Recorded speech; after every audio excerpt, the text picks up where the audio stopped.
ये जितना भी हरा वो विष था सब पान कर गए और उसी समय से उनका नाम नीलकंठ भगवान होता है। प्रेम से बोलिए नीलकंठ भगवान की जय। तत्पश्चात काफी समय तक पुनः मंथन शुरू होता है। मंथन हो रहा है। इसके बाद क्या निकल रहा है सागर से कि श्वेत रंग, एकदम सफेद रंग, बहुत ही सुंदर एक गौ माता कपिला गौ, सफेद रंग। वह कपिला गौ जो है कामधेनु, नाम कामधेनु के भाव पर जो है वो गौ माता निकल रही। अब गौ माता जब निकली तो दैत्यों का भाव उधर नहीं हुआ और वह देवताओं को अर्पित किया गया। वह देवताओं को अर्पित किया। इसके बाद दूसरा भाव के बाद तीसरे भाव में एक अश्व जिसका मुख पांच मुख का एक अश्व घोड़ा जो, वह घोड़ा अश्व जो है वह जो है सागर से निकलता है। तो एक विचित्र सा रूप को भाव में होकर के और उन्हें जो है बलि को जो है अर्पित किया जाता है, राजा बलि, उस अश्व को, उस घोड़े को। तत्पश्चात काफी समय तक, कितने वर्षों तक पुनः मंथन होने के बाद तो पांच मुख के भाव में जो है ऐरावत हाथी, वो हाथी ऐरावत जो है देवलोक के लिए,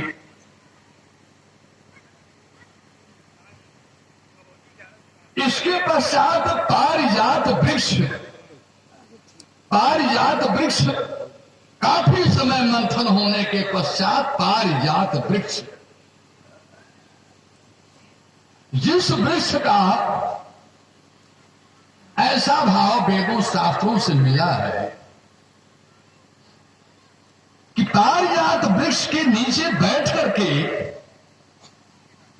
और धर्मयोग के भाव में यदि कुछ भी कार्य किया जाए तो उसका प्रतिफल बहुत ही जल्द, और कुछ भी आप याचना करते हैं वह फल आपको प्राप्त होगा। पारिजात वृक्ष, पारिजात पर मूल वासनम भावयामी पवमानंदनम, यत्र यत्र रघुनाथ कीर्तन तत्र तत्र कृष्णमस्तकांजलि वाष्पवारि पर पूर्णलोचनम मारुत नमत राजस्थान। पारिजात वृक्ष सागर से निकलता है। और श्रोता समाज ध्यान देंगे, इन्हीं पारिजात वृक्षों का उल्लेख दिया गया। इन्हीं पारिजात वृक्ष का पुष्प फूल के द्वारा माला दुर्वासा ऋषि जी ने देवराज को अर्पित किए थे। कथा का भाव जहां जिधर भी आप देखेंगे एक सीरियल भाव से कथा का योग, किसी शास्त्रों में नहीं, कहीं कुछ कहीं किसी। अब वहां खेद हो जाता है। पारिजात वृक्ष की प्राप्ति के बाद वह भी देवलोक की भी। तत्पश्चात सागर समुद्र से 3 अप्सराएं निकल रही हैं। 3 अप्सराएं निकल रही हैं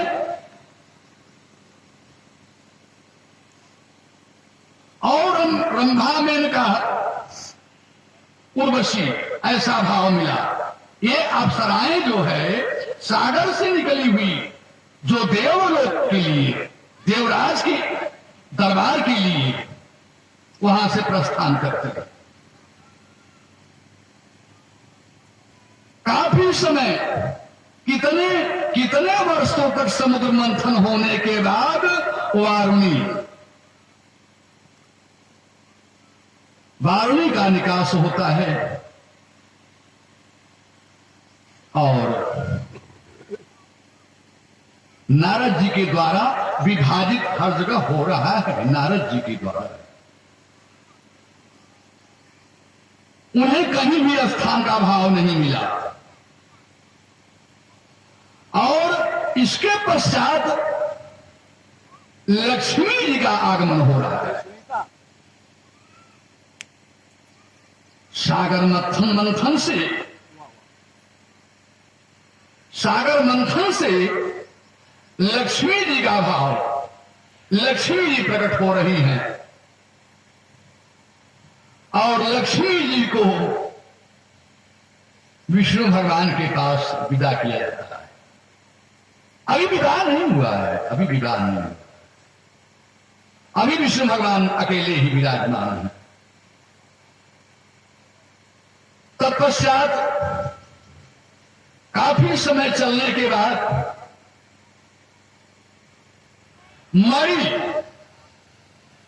मणि भी सागर से प्राप्त होता है। वह मणि भी विष्णु भगवान के लिए सागर समुद्र मंथन से चंद्रमा भी निकल रहे हैं। वह चंद्रमा शिव जी के माथे पर एक शोभायमान बनने का भाव हुआ, वो भोलेनाथ जी के पास।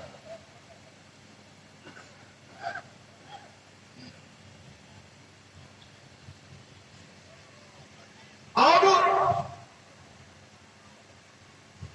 केवल दैत्य और देवतागण सभी परेशान, समुद्र मंथन हो रहा है। अंततोगत्वा धन्वंतरी जी के द्वारा धन्वंतरी जी एक देव स्वरूप में और हाथ में जो है अमृत का कुंड, अमृत का सरोवर माने, अमृत का एक कलश माने, उस कलश को लेकर के और सागर से बाहर निकल रहे हैं धन्वंतरी जी। अब जो ही वो निकल रहे हैं उसी समय दोनों पार्टी, दोनों समाज, देवता और दैत्य झपट रहे हैं। अब वहां उस समय न देवताओं को संतोष हो रहा है और दैत्यों को तो होना ही नहीं है। दैत्य तो उत्सुक है कि हम तुरंत जी हो अमृत को पान करें और हम जो है अमर हो जाएं।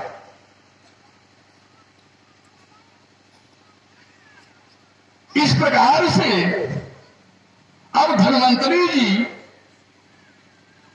अमृत के घड़े को लेकर के और चले जा रहे हैं, आकाश मार्ग में उड़ रहे हैं, चले जा रहे हैं, लेकिन दैत्य और देवता दोनों पार्टी जो है, दोनों समाज दौड़ रहे हैं पीछे पीछे। अब कभी शीला झपटी में पा गए दैत्य, कितने हजार वर्ष तक वो आकाश मंडल में जो है छीना झपटी शुरू है। कभी दैत्य पा रहे हैं हाथों में तो कभी देवता पा रहे हैं, अब उसमें छीना झपटी शुरू है। ऐसा भाव शिव महापुराण के अंतर्गत में मिला हुआ है कि कितने हजार वर्ष तक केवल दौड़ रहे हैं। अंततोगत्वा प्रभु इच्छा देव ऋषि नारद जी मिल जाते हैं।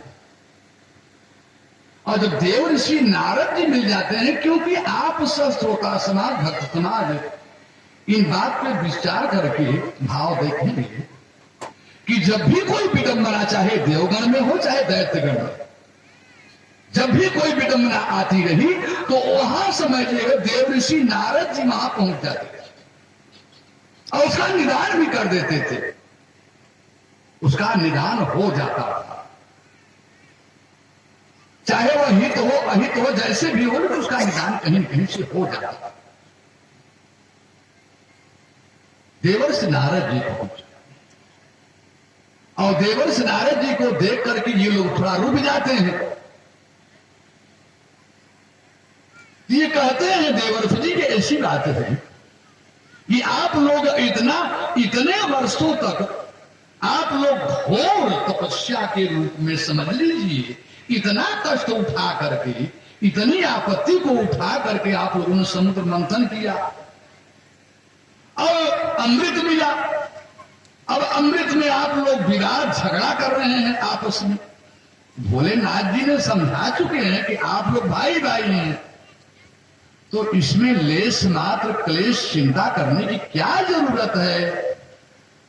आराम से आप लोग किसी एक को बना दीजिए सभापति बांटने के लिए, और दोनों पार्टी दोनों समाज आप लोग आराम से बंटवारा कर लीजिए अमृत का। इसमें क्या परेशानी है। कुछ माने जरूर, लेकिन देवता तो माने हैं, लेकिन दैत्य में उसी तमाम, अब दुष्ट का प्रकृति ही दैत्यों का। क्षमा करेंगे श्रोता समाज, ये आज कैलेंडर या तस्वीर में या तमाम जगह की ये सींग था, पूंछ था, दांत था, उनका एक रूप भयंकर था, ऐसा कुछ नहीं था, ऐसा कुछ नहीं था। आज भी अगर आप देख रहे हैं तो दैत्य दानव का भाव हम उन्हीं को देंगे, उन्हीं को समझेंगे कि ये तो राक्षस रूपी काम कर रहा है, ये तो दैत्य दानव जैसा काम कर रहा है। तो सींग पूंछ उसका रूप कुरूप नहीं है, न आज है न तब था। उसके विचार, उसके भाव, उसके अंदर देखिए क्षणिक क्रोधी भाव हो जाना, क्षणिक रुष्ट हो जाना, क्षणिक खुश हो जाना, ये तो युग का प्रभाव है। तमोगुण रजोगुण जारी है, सतोगुण का अभाव है, बहुत मामूली। अब देखें कि प्रभु की असीम अनुकंपा हुई। हमारे वरिष्ठ भक्त जो है काफी समय से सोचते विचारते हुए प्रभु की असीम कृपा बन गई। हम आप सह या तमाम जीव जंतुओं की भी स्वर्ण कानों तक आवाज जा रही है, धर्म की जयकारा हो रहा है, प्रभु की कथा हो रही है।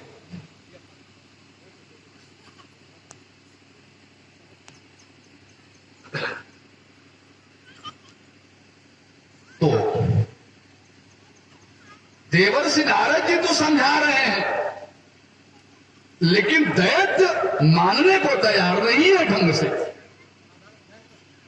और उस छीना झपटी में जो है अमृत का छलकाव होता है, अमृत का छलक हुआ और वह कुछ बूंद अमृत का जा करके और हरिद्वार में गिर जाता है।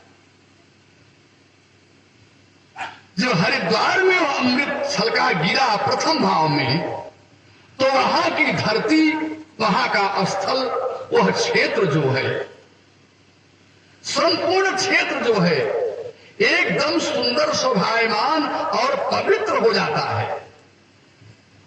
और उसी समय, उसी क्षण से हर 12 वर्ष पर जो है, हर 12 साल पे जो है महाकुंभ के रूप में हरिद्वार में लगना शुरू हो गया। दूसरा, इसी प्रकार से झपटे लड़ते हुए दूसरा बूंद जाकर के यहां प्रयाग क्षेत्र में गिरता है, तो यहां की पावन धरती पवित्र हो जाती है। यहां भी 12 वर्ष पे महाकुंभ लगने का भाव शुरू हो गया उसी समय से। ये आज से नहीं, उसी समय से। ऐसा ग्रंथों में मिला है। तीसरा भाव कहां मिल रहा है? उज्जैन, उज्जैन के अंतर्गत में तीसरा बूंद का भाव अमृत का गिरा। चौथा बूंद नासिक में, गोदावरी में, नासिक में जो है चौथा बूंद गिर रहा है। और वहां की भी पवित्र भूमि हो जाती है, वहां भी इतनी सुंदरता हो जाती है, वहां भी इतना अच्छा भाव बन जाता है, वहां स्थल पवित्र हो जाता है। हर 12 वर्ष पे, उसी समय की बात है, हर 12 वर्ष पे जो है महाकुंभ लगना शुरू हो जाता है।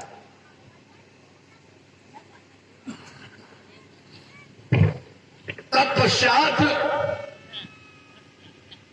किसी तरीके से देवता और दैत्य मानने को तैयार तो हो जाते हैं, लेकिन कहते हैं कि देवर्षि अब इसमें कौन बंटवारा करेगा, किसको अर्पित किया जाए, किसको दिया जाए, कैसे बंटवारा होगा। ऐसा विचार विमर्श ही कर रहे थे कि प्रभु की ऐसी असीम अनुकंपा होती है कि एक बहुत ही सुंदर नारी स्वरूप में विष्णु भगवान स्वयं ही मोहनी का नाम आया है। मोहनी स्वरूप भाव में जो है वो आकर के वहां प्रविष्ट होते, और जब प्रविष्ट होते हैं तो वहां देवता और दैत्य ये देख रहे हैं कि इतनी सुंदरता, ये कहीं की अप्सरा है देवलोकी, या ये स्त्री इतनी सुंदरता जो है, और नृत्य गान करना शुरू कर देती है। भगवान विष्णु नारी स्वरूप मोहनी नाम से आकर के देवता और दैत्यों के बीच में नृत्य अपनी कला का भाव दिखा रहे हैं। और जब ऐसा भाव होता है तो दैत्यों का हाथ पैर भी कुछ ढीला हो जाता है और उन्हें भी प्रसन्नता हो रही है। अब उस समय वो अमृत के कुंड को भूल जाते हैं कुछ क्षण के लिए, सोचने लगते हैं कि बहुत अच्छी सुंदर एक स्त्री बीच में कहां से आ गई है। अब देवता अपने निगाह विचारों से सोच रहे हैं कि कोई हित ही होने वाला दैत्य, अब दैत्य सोच रहे हैं कि अब ये नारी स्वरूप में इतनी सुंदरता जिसका वर्णन नहीं किया जा सकता है। तो देवर्षि नारद जी ने कहा कि न देवता न दैत्य और न हम, ये देखो नारी जो है स्वरूप में ये स्त्री आई हुई, इन्हीं को आप लोग तीसरा समझ करके, इन्हीं को कुंड आप लोग, इन्हीं को आप घड़ा को दे दीजिए अमृत के, इससे हम ही बंटवारा कर देंगे। देवता भी दैत्य भी सहमत हो जाते हैं इन बातों से, चलिए ठीक है। और तो नृत्य गान के साथ साथ अपनी मायावी भाव में होकर के विष्णु भगवान जो है कहते हैं कि आप लोग दो भागों में हो जाइए, एक तरफ दैत्य एक तरफ देवता, सब आप लोग बैठ जाइए, अपना अपना आसन ग्रहण कर लीजिए। और कुछ पात्र जो है, कुछ पात्र वहां एकत्रित हो जाता है, सभी को पात्र भी दे देते हैं कि इसी पात्र में सब लोगों को अमृत बांटा जाएगा। अब प्रसन्नचित होकर के सभी दैत्य आराम से बैठ जाते हैं और देवता लोग भी बैठ जाते हैं। तो अपना नृत्य गान करते हुए मोहनी स्वरूप में विष्णु भगवान और अमृत को बांटना शुरू कर देते हैं। अमृत बांट रहे हैं, इधर देवताओं को अमृत बांट रहे हैं और उधर दैत्यों को मदिरा पान करा रहे हैं। राहु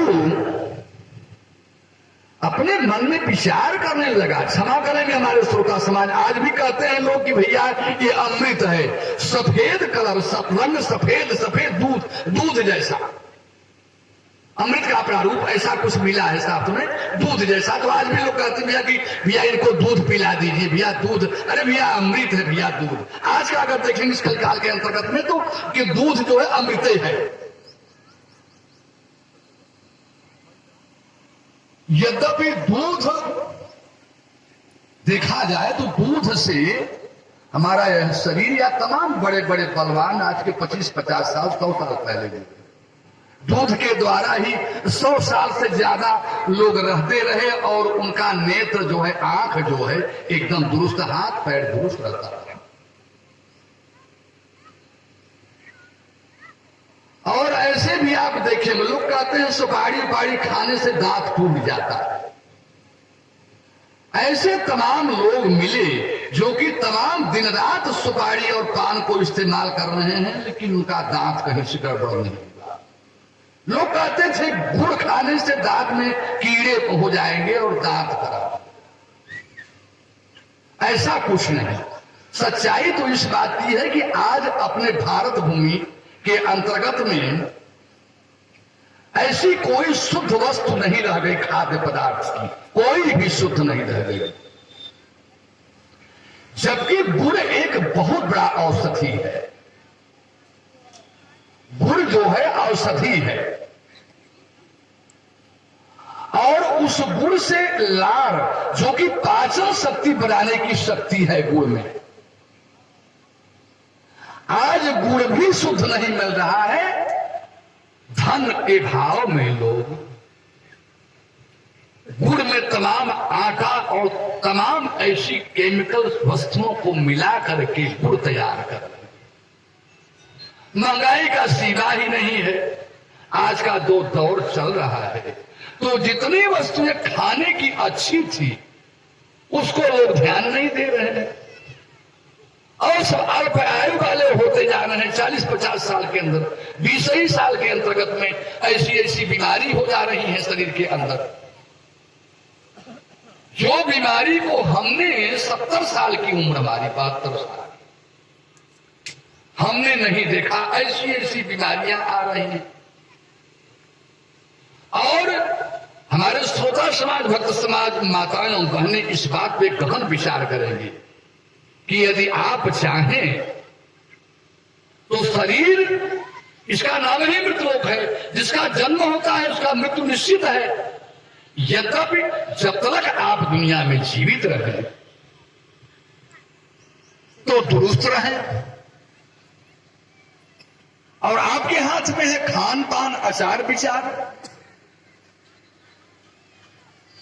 बाल्यापन से इतना बच्चे हो चाहे बच्चियां हो, इतना उनके लिए व्यवस्था दे देते हैं, तो खान पान कहीं दुर्बल देखते हैं तो केमिकल सामान की दवा की, ये हमारी बच्ची पतली है या बच्चा पतला है, मोटा हो जाए।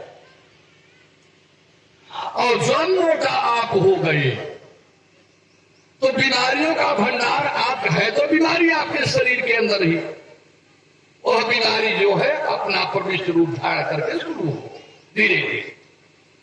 अब नाना प्रकार की बीमारी आपको जो है पूरे शरीर में छा गई।